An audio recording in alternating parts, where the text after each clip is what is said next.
Abra sua Bíblia, por favor. Eu quero ler 2 textos aqui com você. Me sinto muito honrado nessa manhã também, pela vida do pastor Edmundo, né? Pastor Edmundo, a sua esposa Judite e também o Pablo, que está aqui. Obrigado, viu? Me sinto muito honrado e essa manhã ficou ainda mais complicado de pregar com vocês aí me ouvindo.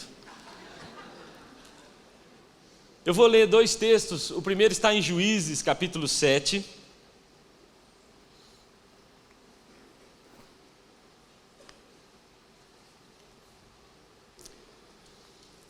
E depois quero ler também Mateus, capítulo 16.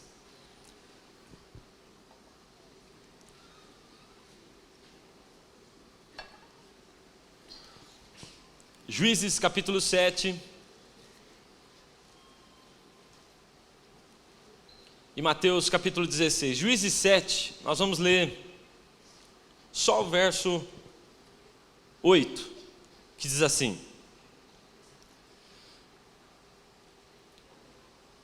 Tomou o povo as provisões nas mãos e as trombetas.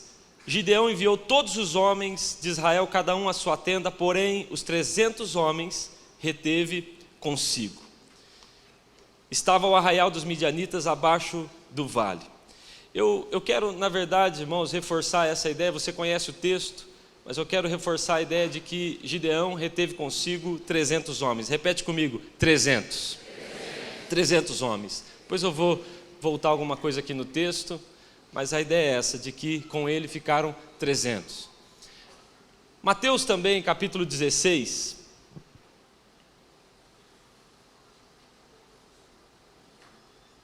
Mateus, capítulo 16.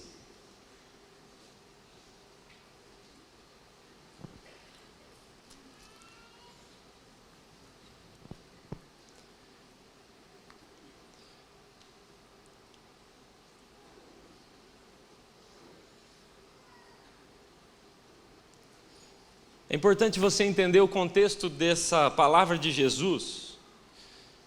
Nós vamos ler o verso 18, mas é importante você entender que no verso 13, Jesus está indo para os lados de Cesareia de Filipe. E esse lugar, ele é muito importante para o entendimento da mensagem. Onde fica Cesareia de Filipe, o que ela representa. Quando eles estão indo para esse lugar, no verso 13, Jesus os leva para lá. E é nesse caminho que há um diálogo muito importante. O que dizem que eu sou? Quem vocês dizem que eu sou? Essa revelação. Como vocês estão me olhando? É um pouco do que dissemos ontem aqui. E depois dessa clareza daquilo que te disseram, daquilo que você viu em mim, de uma visão correta sobre mim, depois disso, no verso 18, então Jesus diz: também eu te digo que tu és Pedro, e sobre esta pedra edificarei a minha igreja, e as portas do inferno não prevalecerão contra ela. E dar-te-ei as chaves do reino dos céus, e o que ligares na terra terá sido ligado nos céus, e o que desligares na terra terá sido desligado nos céus. Amém? Esse é o final da conversa, isso tem que ficar claro. É o final, depois que Jesus os leva para um lugar terrível, trata da sua visão, ele diz no final: a igreja será irresistível. Amém? Vamos orar mais uma vez? Pai, nessa manhã nos expomos ao teu mover, nos expomos ao ambiente da sua glória. Reconhecemos, ó Deus, que nesse lugar onde o Senhor está, nesse lugar onde o Senhor se move, nesse lugar somos tratados. Tantas vezes, Senhor, resistimos àquilo que ouvimos do Senhor. Tantas vezes questionamos as atitudes que o Senhor nos mandou ter. Mas nessa manhã queremos nos render, nos abrir. Viemos a essa conferência para isso, para que haja um mover poderoso do Senhor na nossa vida. Espírito Santo, traduz, que seja de maneira pessoal, personalizada, cada palavra, cada assunto, cada texto, cada explicação, que seja personalizada. Espírito Santo, vem sobre nós, cala todas as outras vozes, Senhor, que seja como a voz de muitas águas sobre nós, que ouçamos apenas a sua voz. Nos ministra de maneira tão clara que corresponder, agir, praticar seja inevitável. Em nome de Jesus. Amém. Amém. Irmãos, há mais ou menos 8 anos, nós tivemos então em Laranjeiras um grande batismo. Ia ser, naquela época, o maior batismo que tivemos até ali. E nós estávamos bem empolgados, felizes, porque era um movimento grande na cidade, era ainda o início daquilo que Deus estava fazendo lá, mas naquela manhã nós tínhamos um número profético para o batismo, eram 300 pessoas que se batizariam. Estávamos felizes, mandei fazer camisetas, a camiseta estava escrito: eu tomei uma decisão, sou discípulo de Jesus para sempre. E aí cada uma daquelas pessoas que ia se batizar recebia uma camiseta dessa. Então nós fomos todos para o templo num domingo de manhã e nós tivemos uma palavra ali, a igreja estava cheia, os irmãos que iam se batizar à frente e cada um com a sua camisetinha, só que eles não sabiam o que nós íamos fazer. A ideia era muito boa, na minha opinião, mas eles não gostaram tanto. A nossa ideia é a seguinte: o evangelho, ele precisa ser público. O evangelho não pode ser uma coisa secreta. Então, como antigamente os rios, o batismo que acontecia no rio era muito público, hoje as piscinas não são. E aí então eu disse, eu quero alguma coisa pública, porque nós estávamos trazendo, naquele momento, uma leva de gente, eu não sei se você entende essa expressão, curva de rio. Traduz aí para os chilenos. Um povo. Quem entendeu? Deixa eu ver. Brasileiro entende logo. Era uma turma, irmão, que tinha aprontado todas na cidade. Os endemoniados gadarenos estavam todos na minha célula. As samaritanas também. Estavam lá, então aquele povo, eles tinham a conversão deles causava um grande impacto na cidade. Nós não podíamos fazer isso escondido num clube. Então nós colocamos as camisetas neles. E eu falei, gente, agora tem uma ideia muito legal. Me acompanhem. E aí lá fora tinha um carro de som. E os irmãos que já estavam prontos para marchar. E eu falei, vocês de camiseta branca, vocês vão na frente. O som vai tocando, todo tipo de música. E nós vamos andar por toda a cidade. Nós vamos passar em frente das lanchonetes, dos bares, dos lugares onde vocês aprontaram. Vocês vão passar uma vergonha danada. Esse batismo tinha 300, no seguinte tinha 2. Brincadeira. Colocaram as camisetas e nós fomos descendo. Irmãos, cidade pequena, quem mora em cidade pequena aqui? Cidade pequena tem a avenida, não tem? A avenida. Uma vez eu estava em Curitiba e o pastor Mano, meu pastor, ligou para a gente. Eu estava dirigindo, minha esposa atendeu. E ele falou, onde vocês estão? A Sueli, minha esposa, falou, nós estamos na avenida principal. Ela achou que Curitiba também tinha uma avenida principal. Ele falou, ó, aqui Mandaguari tem, lá tem a Avenida Amazonas, mas em Laranjeiras tem a Avenida 15 de Novembro, quase toda cidade tem a 15, né? A 15, a famosa 15, então eles falam, eu aprontei todas na 15. Eu falei, então é na 15. Nós pegamos então o carro de som e eles foram com aquelas camisetas, passando em frente às lanchonetes, passando em frente aos lugares, os bares, os prostíbulos, e nós passávamos ali cantando e declarando a conversão daquelas pessoas. Descemos toda a avenida, subimos toda a avenida, caminhamos até o clube e lá nós os batizamos. Eu acredito num evangelho que tem como proposta, a proposta do evangelho é muito radical. Ela é uma mudança radical, ou é uma mudança radical ou não é evangelho.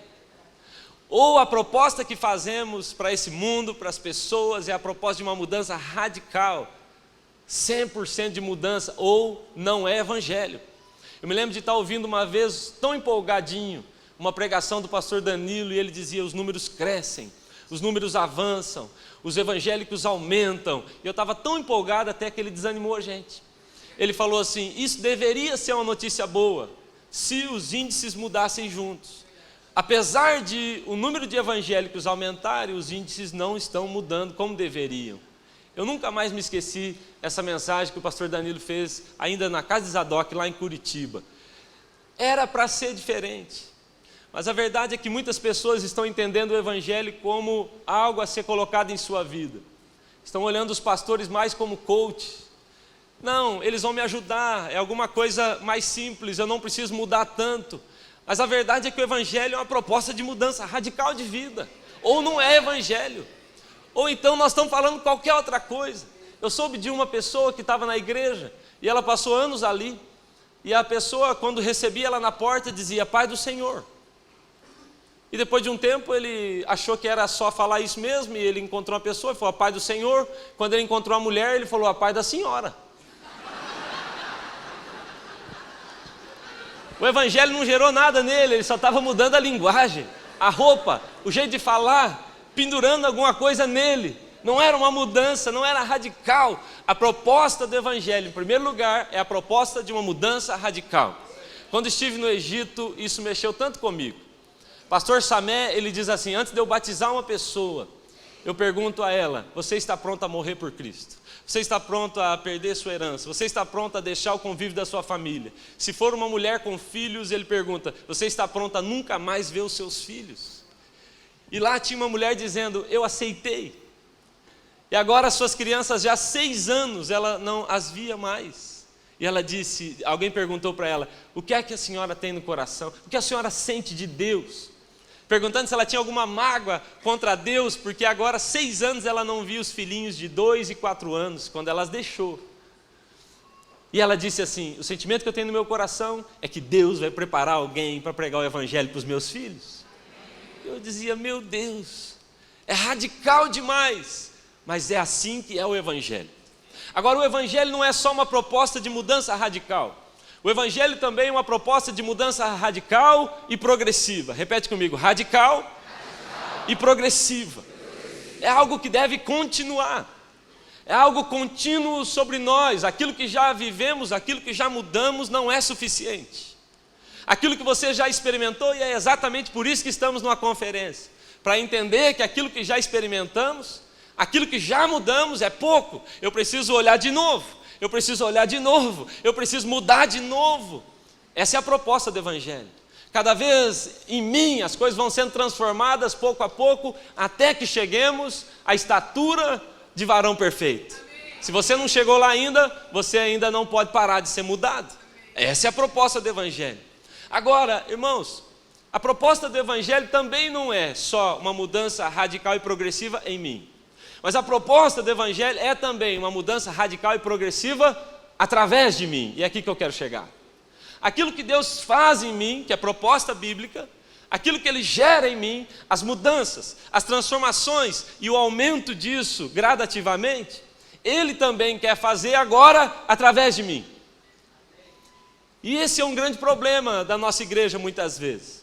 Eu entendo que Deus quer me curar, Ele quer me sarar, Ele quer me tocar, Ele quer me prosperar para um fim em mim mesmo.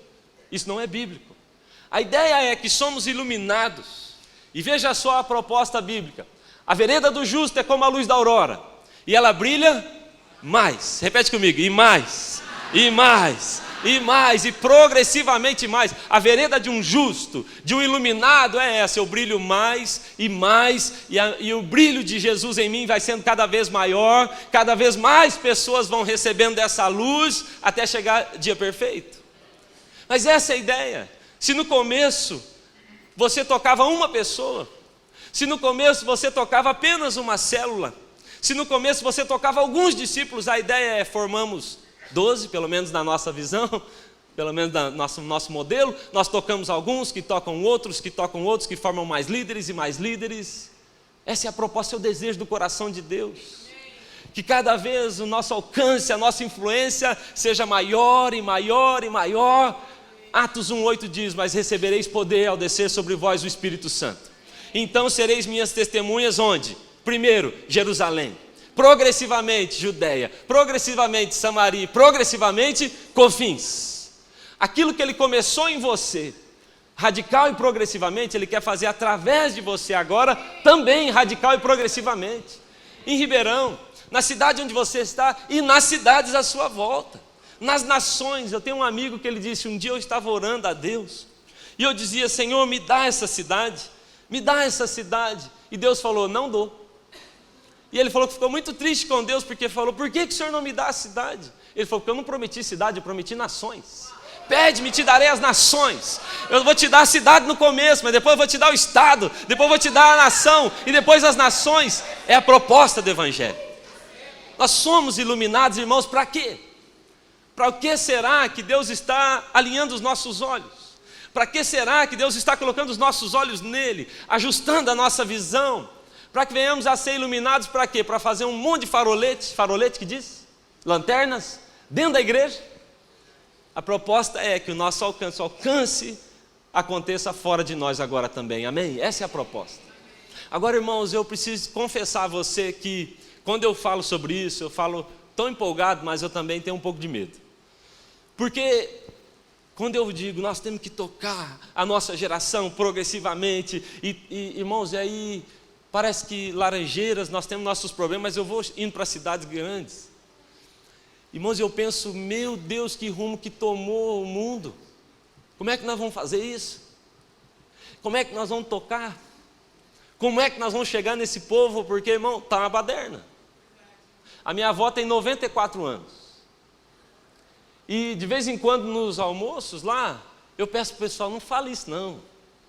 Vai contar do tio que largou, que separou, juntou com outra. Não fale isso não, minha avó nem entende. Nós já estamos aceitando conversar sobre assuntos que seria assim inimaginável há tempos atrás. Está bagunçadão. Irmãos, eu fico pensando, se é para a gente tocar esse povo, como é que nós vamos fazer? Vou contar um negócio para você que aconteceu. Eu estava assistindo televisão, aí até chamei Sueli e falei, vem ver se você entende, você traduzir para mim. Não é tirando sarro não, eu não entendi mesmo. Tinha um homem, dele não quis mais ser homem. Ele virou uma mulher. Aí tinha uma mulher, ela não quis mais ser mulher, ela virou homem. Aí eles se encontraram e casaram. Presta atenção. O homem que não é homem e agora a mulher, entendeu? Não, né? Eles se juntaram. Aí, irmãos, resolveram ter um filho. Só que a mãe engravidou o pai. Você percebe? Fiquei olhando aquela cena ali, e eu caos contando lá na televisão, eu falei, pelo amor de Deus. Então agora o pai está grávido.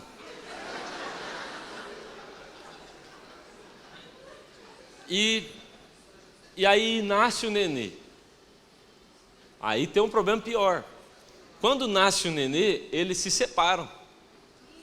É um dos primeiros casos de pai solteiro que eu vi na vida. O pai, mãe solteiro. E agora ele está com o nenê, irmão. Só que os dois querem o direito de mãe. Sim, os dois querem, porque... Não, porque a criança é minha. A criança é minha, mas eu que gerei. Não, mas você gerou meu pai. Irmãos, eu fiquei olhando aquele negócio. Você entendeu a história? Põe no YouTube, eu não consegui entender. Eu fiquei olhando para aquilo e eu falei, meu Deus, como é que nós vamos fazer nessa geração? Como nós vamos fazer? O que é que nós vamos fazer para tocar esse povo? E sem falar, irmãos, que existe um outro problema sério. Além da grande confusão, além de todos esses problemas, há um problema de linguagem. Há um fenômeno acontecendo na nossa geração que nunca houve, que é o fenômeno onde várias gerações vivem juntas. Antigamente uma geração demorava 75 anos para mudar. Depois esse número passou para 25 anos. Ultimamente esse número diminuiu para 10 anos. A cada 10 anos muda uma geração, mas com o avanço tecnológico, isso está diminuindo ainda mais. Então você tem ao mesmo tempo vivendo, e nessa sala aqui tem geração X, Y, Z, agora criaram a geração Alfa. A geração Alfa não sabe viver sem tecnologia.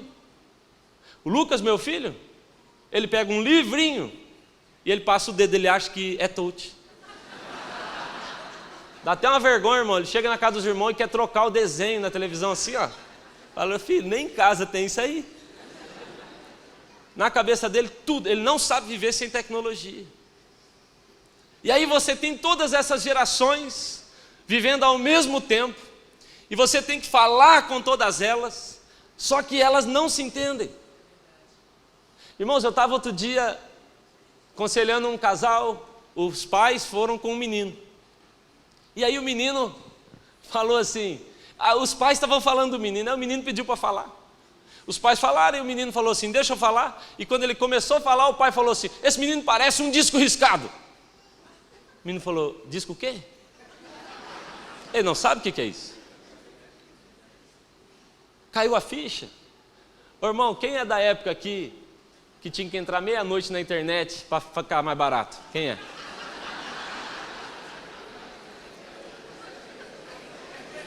Hã? Ó, mas você que ergueu a mão, irmão, tem um monte de jovem aí rindo de você. Eles nem sabem o que é isso. Esperar meia-noite, a gente tinha que esperar. E aquela musiquinha, irmão, era um som muito lindo para nós, não é verdade? Quem namorou por carta aqui? Irmão, o melhor da carta não era o que vinha escrito, era o cheiro. Vocês nunca saberão o que é isso por um e-mail. Aquele perfuminho, não é verdade? WhatsApp.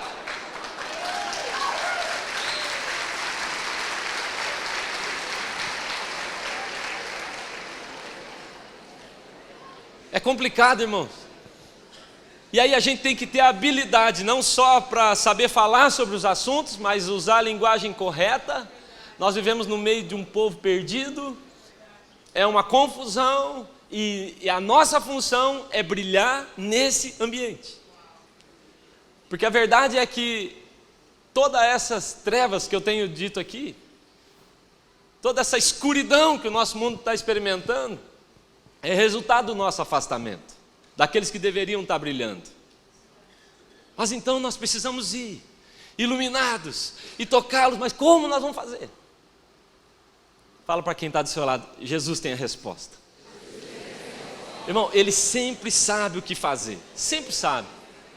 Quando os gregos chegam até Ele e dizem, queremos falar com Jesus, os gregos, os detentores do conhecimento, eles querem pegar Jesus e levar para a Grécia e fazer dele um grande filósofo e que ele possa compartilhar as suas visões, as suas ideologias. Você vai falar do alto, todos vão te ouvir. Fale de lá, Jesus. Quando querem levar ele para lá, ele diz, não vou.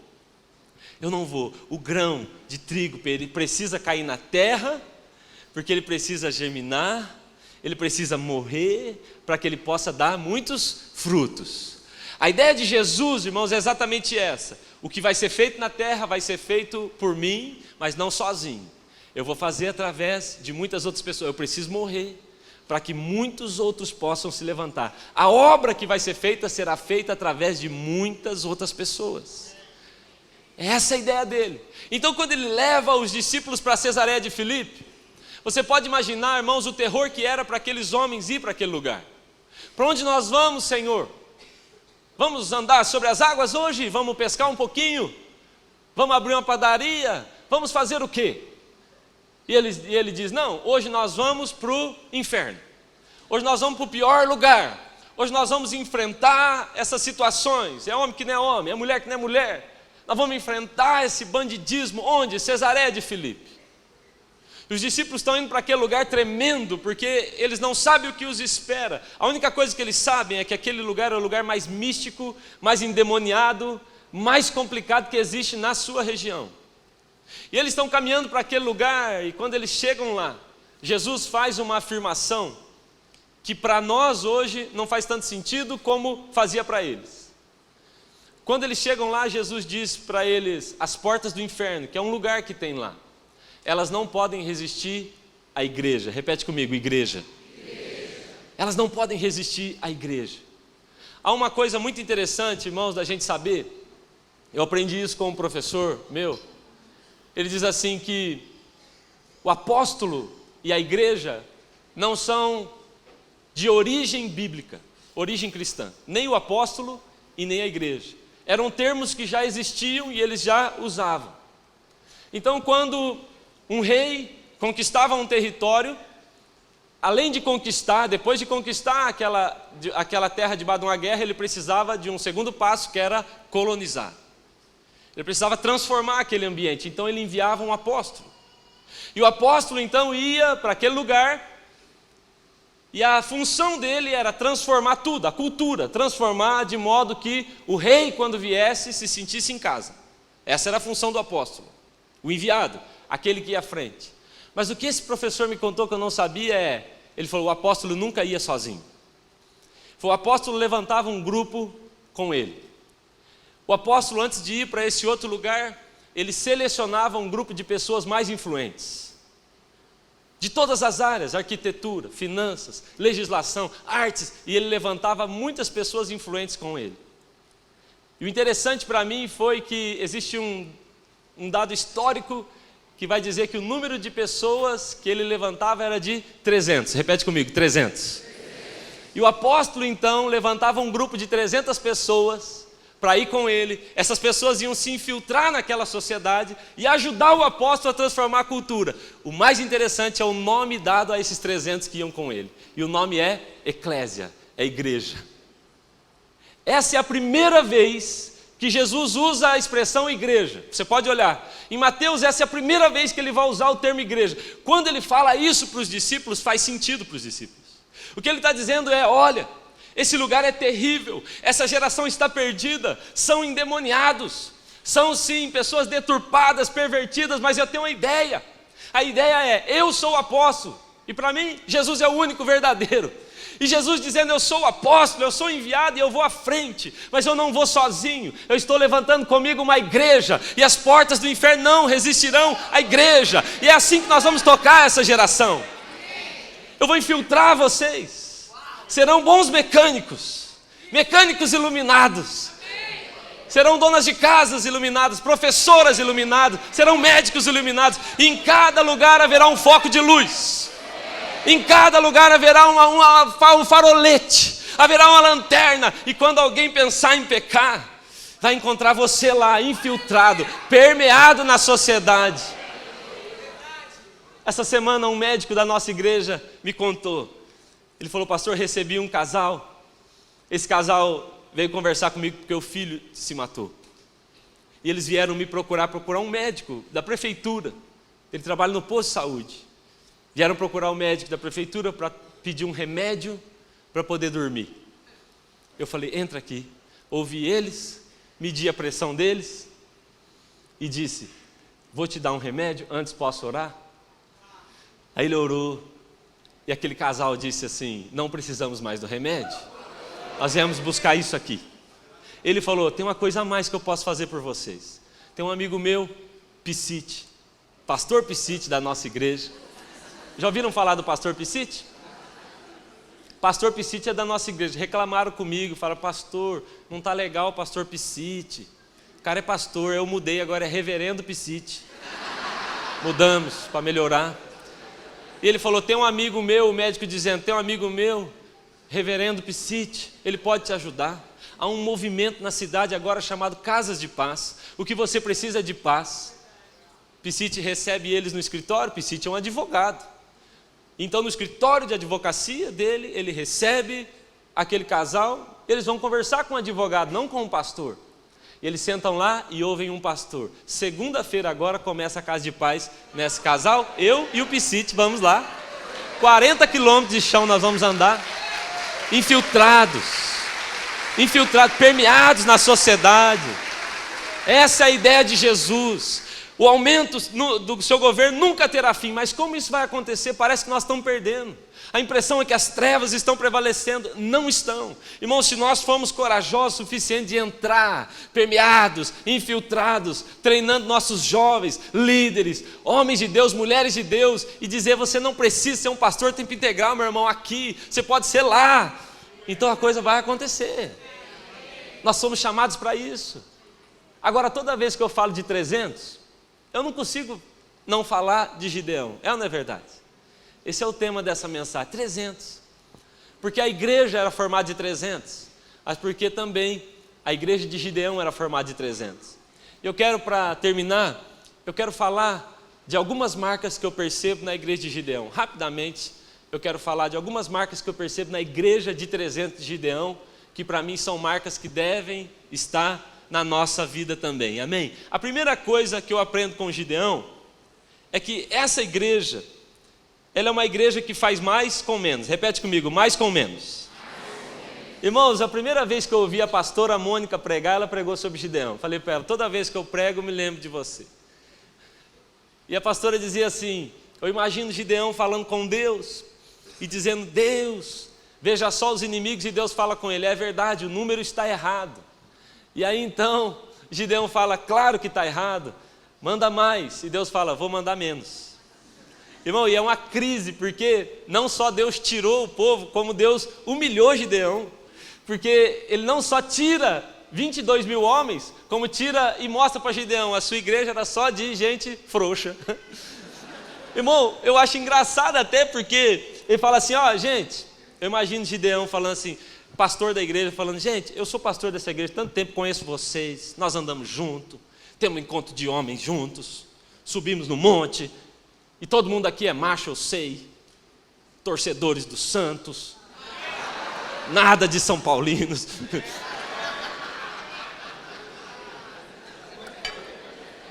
Então eu vou falar uma coisa que Deus mandou, mas vou falar por falar, claro. Deus mandou falar, vou dizer para ser fiel, se tiver algum medroso aí, algum frouxo, vai saindo ali. Irmão, 22 mil levantam e saem. Eu acho que esses caras não eram frouxos não, para mim eles eram corajosos, coragem de levantar e sair nessa hora. Eu não ia sair nessa hora. Se eu fosse frouxo, eu ia ficar bem firme ali, ó. Quando todo mundo fechasse o olho para o apelo, eu saía. Eles eram corajosos. 22. Aí ele vai ficando, mas fica com 10 mil, depois fica só com 300, e a história acontece, Deus fazendo muito mais com muito menos. Irmãos, eu tenho percebido isso. O que Deus quer fazer através dessa geração, Ele vai fazer assim.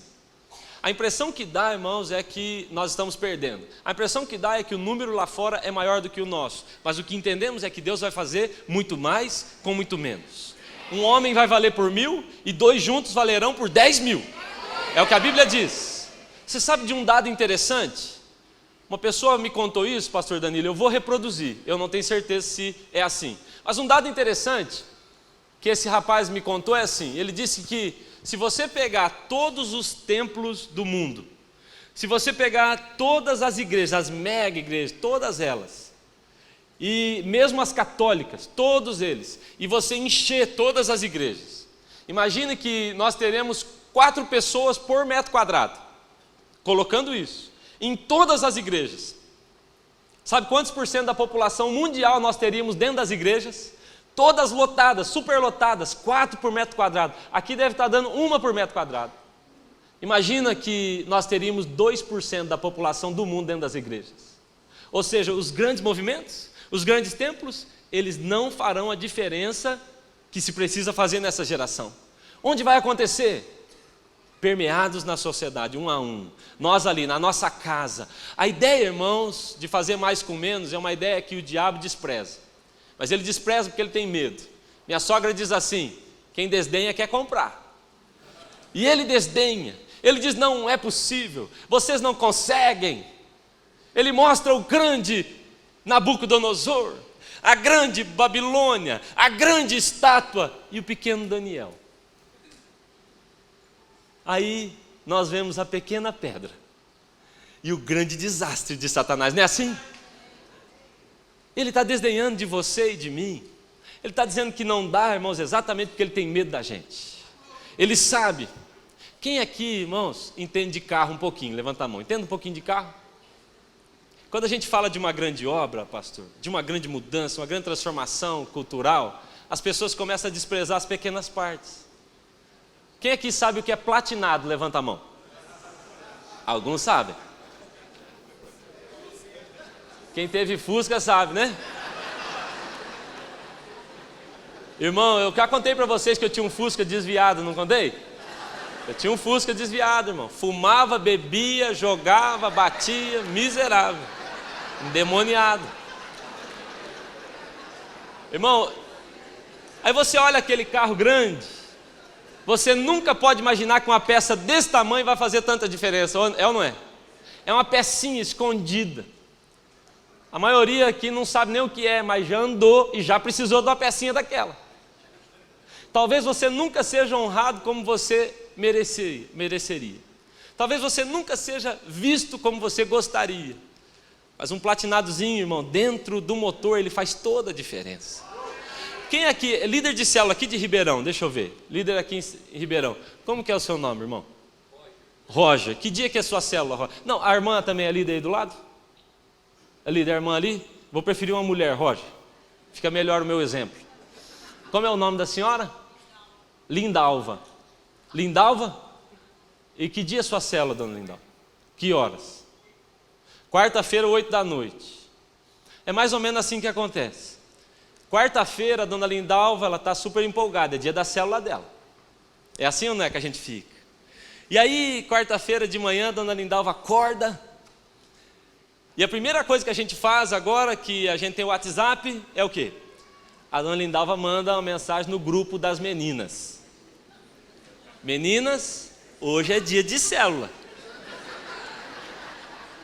Se fosse o Roger, que é homem, ia mandar... Hoje tem célula, ponto. No máximo assim, ó. Os. Mas a dona Lindalva, que é mulher, ela manda assim: meninas, queridas, hoje tem célula. Florzinha, passarinho, beijinho, boquinha. Tudo que você pode imaginar. É assim ou não é o WhatsApp de mulher? E as respostas são iguais. Bom dia, o gatinho falando bom dia. Ah, eu não aguento, irmão. Nasci para ser homem. Aí florzinha, gatinha, coelhinha, é tudo, irmão. Vai lá mandando, tá? E aí a dona Lindalva diz: meninas responderam, vai bombar minha célula. Dona Lindalva se prepara, ajeita, organiza a sua sala, prepara o cafezinho, está pronta para receber as meninas. 7h30 não chegou ninguém. O radinho está ligado, tudo preparado. 7:50 não chegou uma. Ela olha o WhatsApp e fala: mas elas disseram que vinha. Aquelas mãozinhas tudo assim, o que quer dizer? Quer dizer que vem. Ninguém falou que vinha, mas as mãozinhas estavam ali. 8h30, irmão, não entrou uma miserável daquela que mandou as mãozinhas. Dona Lindalva já está muito nervosa.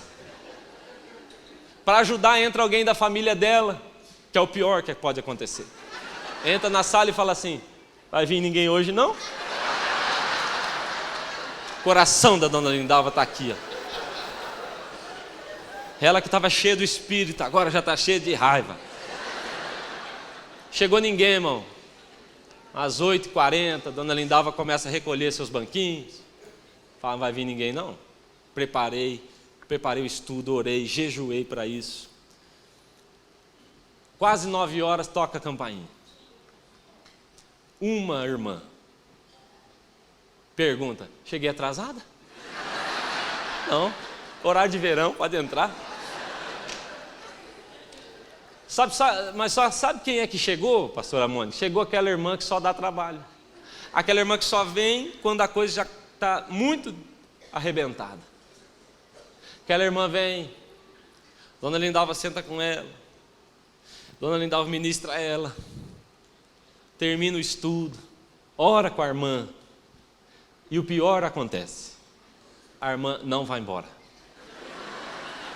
Os meninos querem janta, o marido está chamando, e a irmã não vai, ela não vai. Isso acontece com você, não? Quem é líder de célula sabe o que eu estou falando aqui. Dona Lindalva tem que acordar cedo, trabalhar, irmão. É meia-noite que aquela irmã está ali. Ela fala: quer dormir com nós? Não tem o que fazer, irmão. Que confusão. Quando essa irmã vai embora,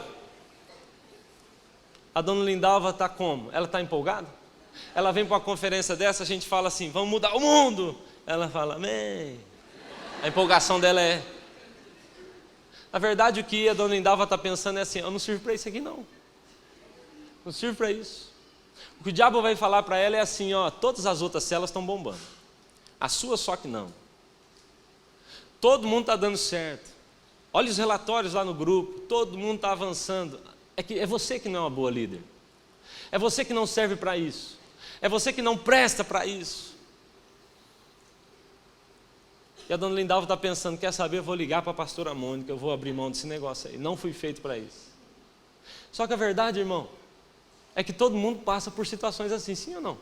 Quem é líder de célula aqui pode dizer assim, ó, já fiz célula para um, levanta a mão. Irmão, ó, eu estou aqui. Quem já fez célula não foi ninguém, levanta a mão. Foi ninguém. Na minha, não ia. Só que quando você está vivendo isso, o que o diabo está dizendo para você é, você não presta, você não serve. Se você é um pastor, irmão, quando tem aquele culto que chove, vai ninguém, ele fala, você não serve para esse negócio. Final do culto, para sua tortura, você entra no Instagram e vê todas as igrejas bombando. Aí você fala assim, vou largar esse negócio. Só que o que a dona Lindalva não sabe, é que quando aquela irmã entrou na sala dela, o céu inteiro entrou com ela. E o Senhor estava ali dizendo, isso Lindalva, se cada um cuidar de um, se cada um tocar um, se cada um ministrar um, e você forma essa boa líder, e ela vai multiplicar outros líderes, nós faremos muito mais com muito menos, Lindalva. Não precisa desprezar, há muito de Deus para ser feito através de nós.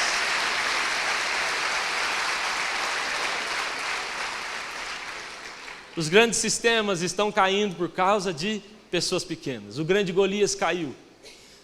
A grande estátua caiu. Irmãos, eu gosto disso. Deus tem feito muito mais com muito menos. A igreja de Gideão é a igreja dos pequenos, mas é a igreja daqueles que destruíram governos. Amém?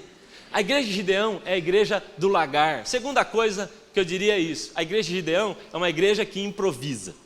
Repete comigo, improvisa. Sabe por que a igreja do improviso, irmão? Porque lagar não é o lugar de malhar trigo, é ou não é verdade? Lagar não é esse lugar. O lagar é o lugar de fazer vinho e não pão. Mas Gideão, irmãos, por um bom tempo eu falei mal dele. Quero confessar e pedir perdão para ele aqui publicamente. Eu dizia, você era um frouxo, estava lá com medo, lá dentro. Mas na verdade o que ele está dizendo é, se não tem outro lugar, vai aqui mesmo. Nós vamos dar um jeito. Eu tenho tido a honra de ser pastor de um grupo de líderes, de homens, de pastores, que são assim. Ao invés de dar uma desculpa, eles vão e dão um jeito. Começa uma igreja. Essa semana eu chorei vendo uma foto, eles mandaram uma foto para mim, de um culto que teve domingo agora. E eles me mandaram uma foto, eu não sabia que estava daquele jeito. E nós tínhamos debaixo de uma mangueira de boi, que juntava com um chiqueiro de porco, e lá debaixo nós tínhamos 60, 70 pessoas cultuando a Deus domingo agora de manhã. Lindo! Aquela irmã nunca me mandou uma reclamação dizendo, a igreja não me dá condições de ser uma pastora. Sabe o que ela fez? O que temos? Chiqueiro de porco. E o que temos? Mangueira de boi. E é ali que ela faz uma igreja. Deus tem feito mais com menos, mas Ele tem feito mais com menos através de gente que ao invés de dar uma desculpa, dá um jeito. Eu vou fazer, eu vou pregar, eu não tenho as condições, eu não tenho o telão, eu não tenho o som, eu não tenho as cadeiras, mas eu vou fazer assim mesmo. A igreja que improvisa, a igreja que se ajusta, a igreja que se adapta, essas são marcas da igreja de Gideão. Quer ser um iluminado útil nessa geração? Fala para quem está do seu lado, dá um jeito. Para de ficar dando uma desculpa. Eu vou avançar aqui que o meu tempo está acabando. Terceira coisa, é a penúltima. A igreja de Gideão é uma igreja de pessoas sedentas. Repete comigo, sedentos. Agora, irmãos, é importante você entender, eu vou trabalhar só um ponto aqui, sobre os sedentos. Eu poderia falar sobre tudo disso aqui, porque eu gosto muito. Mas, sobre os sedentos, eu quero que você entenda que todos os homens de Gideão tinham sede. Os que permaneceram foram os que beberam direito. Presta atenção, ter sede não é suficiente para você participar da seleção dos 300. Porque Amós vai dizer que chegaria o tempo, e já chegou, que Deus derramaria fome e sede sobre toda a humanidade. Não fome e sede de comida, mas fome e sede pela palavra. Isso já aconteceu. Ou seja, há uma fome e uma sede derramada sobre nós. A questão agora é, como vamos beber? Se vamos beber, essa é a questão. Eu pergunto para líderes que vão nos visitar, eu falo, você faz devocional? Pastores, você ora? Diretamente pergunto isso. Faz, ora, de vez em quando. Fala, então você não faz. Não são diligentes. Quando houve a seleção, Deus falou, escolha aqueles que beberem direito. Há um grupo de pessoas que está bebendo direito, mas há um grupo que vai beber, irmão, quando dá. Eu tenho sede, mas eu até morro de sede diante da fonte, mas não paro para beber. Bob Sorge tem um livro, tenho citado bastante Bob Sorge, que eu gosto muito dele, e ele tem dito o seguinte, ele fala nesse livro assim, nós deveríamos nos colocar todos os dias e nos expor todos os dias à glória de Deus, do lugar secreto. Ele fala como uma radiação, uma radioterapia, que trata você, mesmo que você não sinta a radiação, assim também é quando você está diante da glória de Deus. E se você toma porções diárias daquela radiação, dia após dia, ela te trata, ela te sara também. A palavra glória e a palavra brilho no Novo Testamento, elas têm a mesma raiz. Se você quer ser um iluminado, a palavra é doxa, então você deve ser alguém cheio da glória de Deus também. Os iluminados são pessoas cheias da glória de Deus, tem a mesma raiz. E por último, porque o teclado já tocou, é o sinal, irmãos. A igreja de Gideão.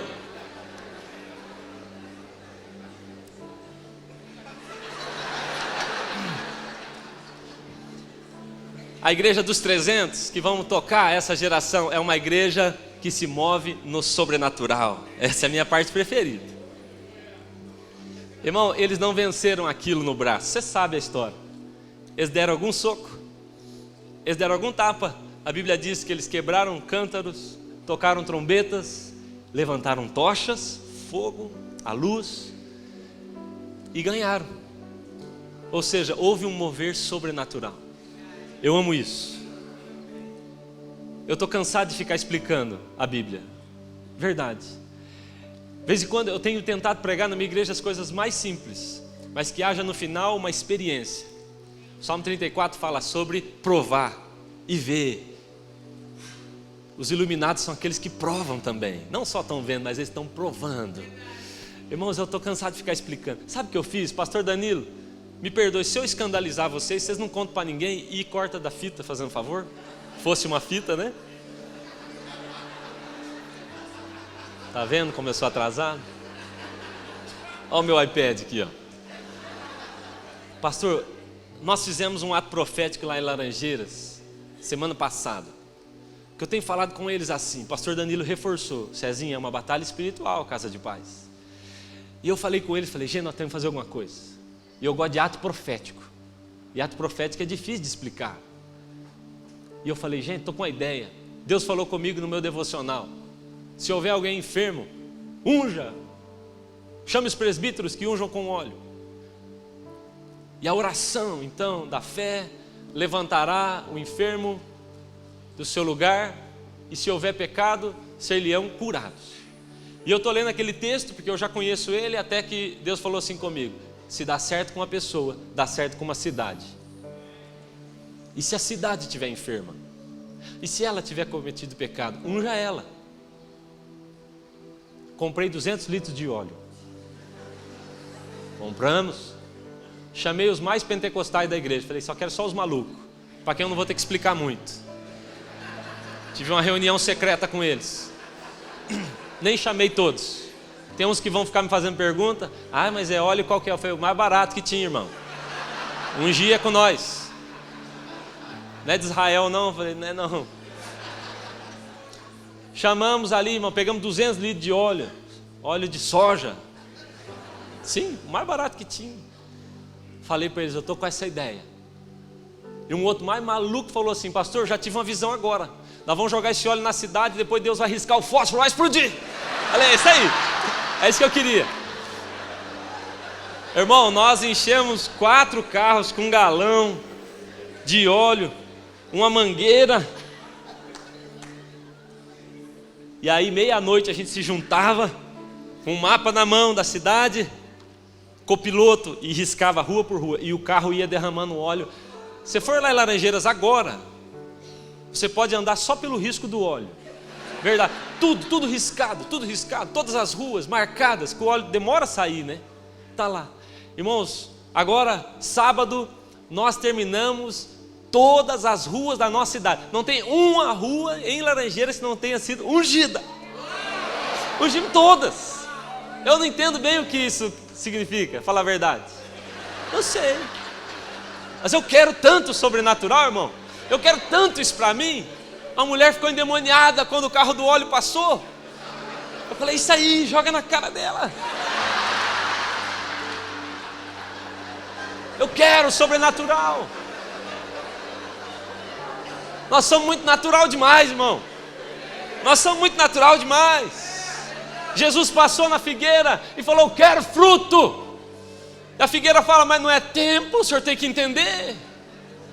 Fala, eu não estou nem aí com o tempo, eu te fiz para o sobrenatural. Se fosse natural, eu não pedia fruto, eu estou pedindo porque é sobrenaturalmente. Jesus falou sobre João Batista. Ele falou, ei, dos nascidos de mulher não há ninguém como João Batista. Ó, top.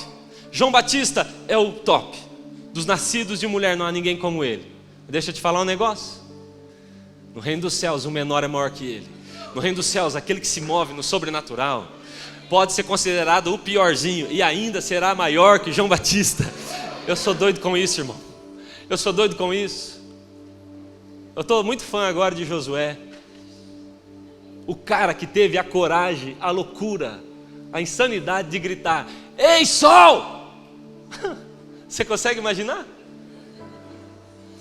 Se o pastor Danilo faz isso, irmão, sol, fica quieto aí. E você, lua, fica aí também. Ô irmão, eu fico imaginando a gente ali junto, né? Com Josué olhando para aquilo. Você que já fez aula de ciências. Você falando assim, ô Josué, deixa eu falar um negócio para o senhor. O senhor já ouviu falar no movimento de rotação, translação? O sol está parado, irmão. A sua ordem nem faz sentido. Josué orou para o sol parar, mas é a terra que gira. E eu fiquei pensando nisso, falei, irmão, uma oração errada de Josué está tendo mais efeito que a minha oração certa. Eu estou com medo. O sobrenatural não precisa nem de uma oração certa para acontecer. Só precisa de um maluco gritando, sol, sol, cidade, demônios, se convertam, miseráveis. É menos do que a gente imagina. Onde estão os malucos? Onde estão os iluminados? Onde eles estão? Essa é a igreja que Jesus está levantando. 300 malucos, sol para aí. Uma coisa que eu tenho percebido é que esse é o tempo que a gente precisa de velocidade, irmão. As pessoas estão morrendo, é rápido demais. Enquanto nós estamos aqui, muitos se mataram. Velocidade. A Bíblia diz que quando o Espírito vem sobre Elias, ele corre mais do que os cavalos de Acabe. Eu tenho dito, Senhor, me dá essa velocidade, cheio do Espírito. Eu quero correr, eu quero ir além, eu quero me antecipar. Eu quero chegar antes de que as coisas aconteçam. Estava dormindo esses dias, entendi que era Deus me acordando e disse, pega o carro e saia. Saí sozinho. Depois achei perigoso, chamei o Piscite. E quando eu fui passando por uma rua, eu senti um espírito de morte e comecei a orar sem ter visto nada, até que eu vi no alto de um prédio uma moça sentada com as pernas para fora da janela, pronta para pular. E nós descemos do carro e começamos a repreender, até que ela voltou a si e veio para dentro do seu apartamento novamente. Enviamos algumas pessoas lá que oraram com ela, ela hoje faz parte de uma célula nossa. Sabe o que isso se chama? Velocidade, que só o Espírito pode te dar, que só uma revelação profética pode te dar, que só a palavra de conhecimento vai te dar. A igreja dos 300 é uma igreja que se move no sobrenatural. Chega de explicação. Levanta a voz e diz, sol, fica aí. Esse é o tempo, amém? Vamos orar? Levante-se.